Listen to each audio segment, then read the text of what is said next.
ሰላም እንኳን ደህና መጣችሁ።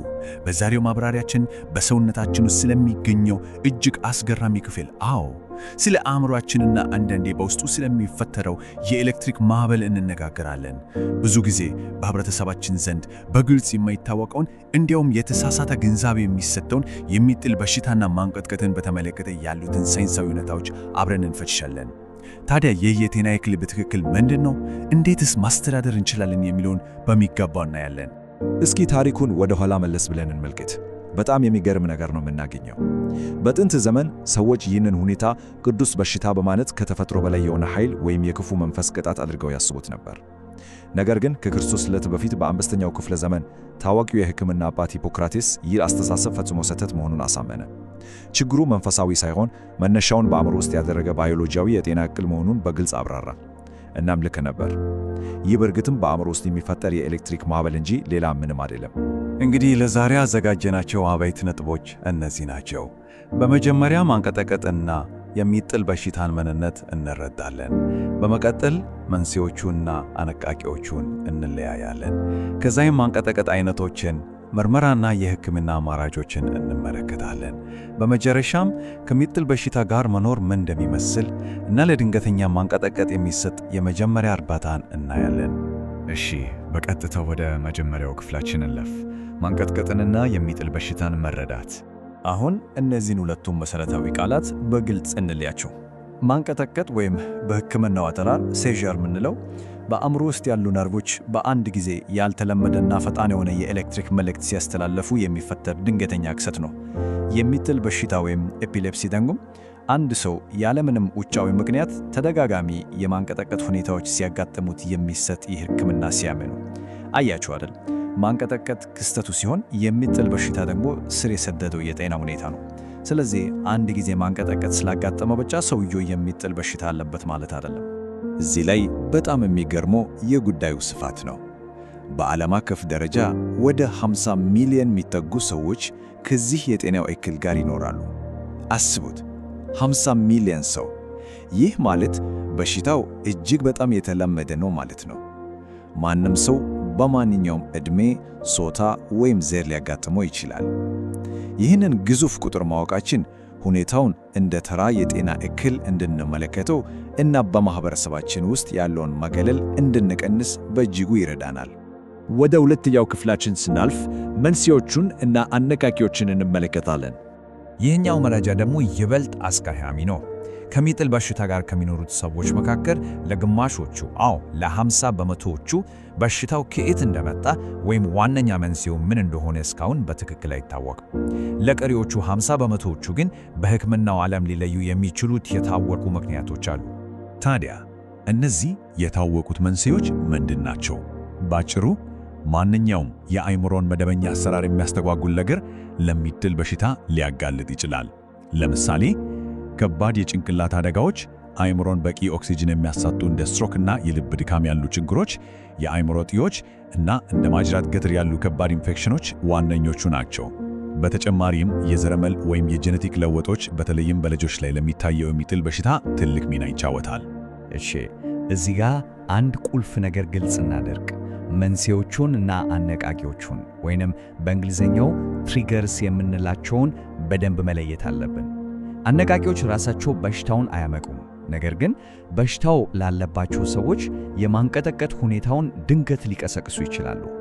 በጥናቶች መሰረት ከባድ ጭንቀት ዋነኛው አነቃቂ ነው።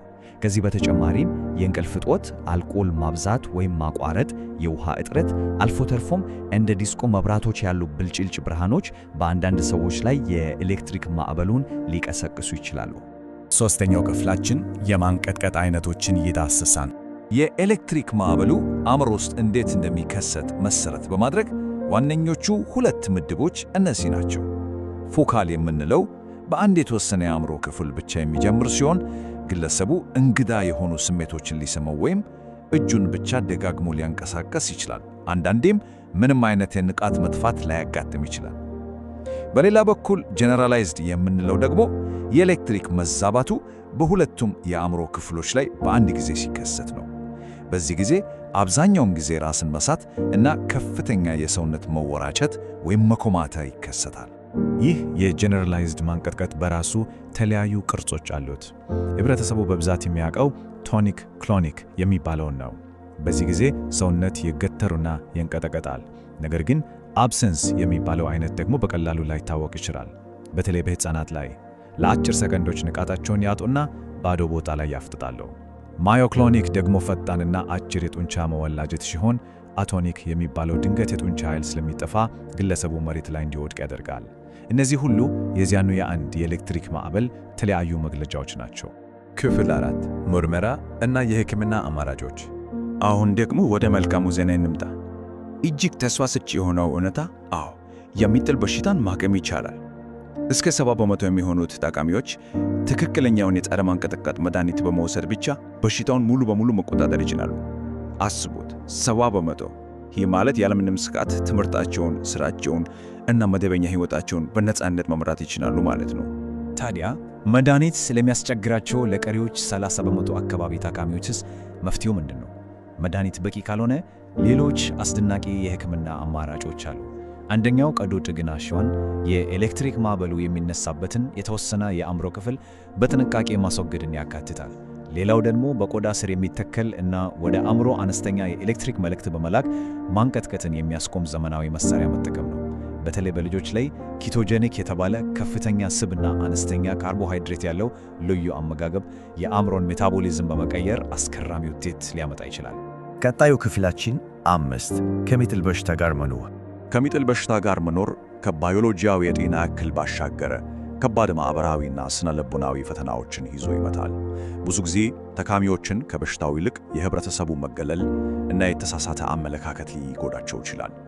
በተጨማሪም እንደ መኪና ማሽከርከር እና ዋና መዋኘት በመሳሰሉት የዕለት ተዕለት እንቅስቃሴዎች ላይ ጥንቃቄና ገደቦች አሉ። ጥናቶች እንደሚያሳዩት ድብረትና ጭንቀት በእነዚህ ታካሚዎች ላይ በስፋት ይታያል። ሌላው አልፎ አልፎ ግን እጅግ አሳሳቢ የሆነው ጉዳይ ሲዩዴፕ በመባል የሚታወቀው ድንገተኛ ሞት ነው። ነገር ግን ይህንን አደጋ ተያዘዘውን መድኃኒት በተገቢው ሰዓት በመውሰድ በከፍተኛ ሁኔታ መቀነስ ይቻላል። እዚህ ጋር አንድ ትልቅ እና የተለመደ የተሳሳተ አመለካከትን ማረም አለብን። የሚጥል በሽታ ያላቸው ሴቶች ጤናማ ልጅ መውለድ አይችሉም የሚባለው ፈጽሞ ስህተት ነው። ከሐኪም ጋር አስቀድሞ በመመካከር ለጽንሱ ደህንነት ማይጎዱ መድኃኒቶችን በመምረጥ እና ፎሊክ አሲድ በመውሰድ ሙሉ በሙሉ ጤናማ እርግዝና እና ጤናማ ልጅ ማግኘት በእርግጠኝነት ይቻላል። እናም ወደ መጨረሻውና እጅግ ወሳኙ ክፍላችን ደርሰናል። ክፍል 6 ለድንገተኛ ማንቀጥቀጥ የሚሰጥ የመጀመሪያ እርዳታ።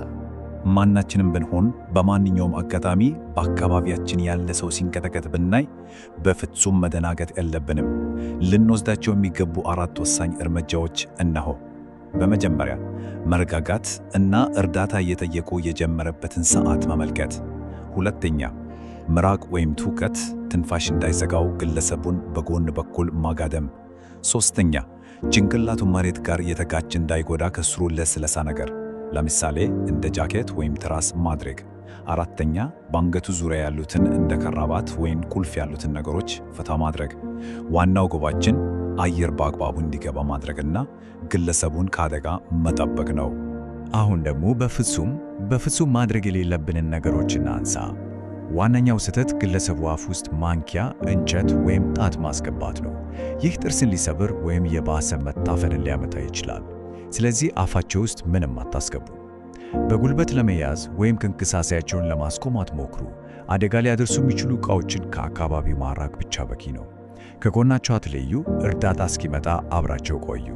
እና በጣም አስፈላጊው ነገር ማንቀጥቀጡ 5 ደቂቃ ካለፈው ይህ ከባድ የሕክምና ድንገተኛ አደጋ ስለሆነ ወዲያውኑ አምቡላንስ መጥራት ግድ ይላል። እንግዲህ ይህ ማብራሪያ ግንዛቤያችንን በደንብ እንዳሰፋው ተስፋ አድርጋለሁ። አስቡት፣ 50 ሚሊዮን ሰዎች ከዚህ ሁኔታ ጋር በየቀኑ አብረው ይኖራሉ። ፍርሃትና መገለል ሁልጊዜም የሚመነጨው ካለማወቅ ነው። አሁን የኤሌክትሪክ ማዕበሉን፣ ባዮሎጂያዊ እውነታ፣ ሕክምናውን እና የመጀመሪያ እርዳታውን ተረድተናል። ስለዚህ በየቀኑ 50 ሚሊዮን ሰዎች እነዚህን የኤሌክትሪክ ማዕበሎች እያስተናገዱ ባለበት ዓለም ህብረተሰባችን ታሪካዊ ፍርሃቱን ወደ ሕይወት አድን ድጋፍ መለወጥ የሚችለው እንዴት ነው? መፍትሄው በእጃችን ነው።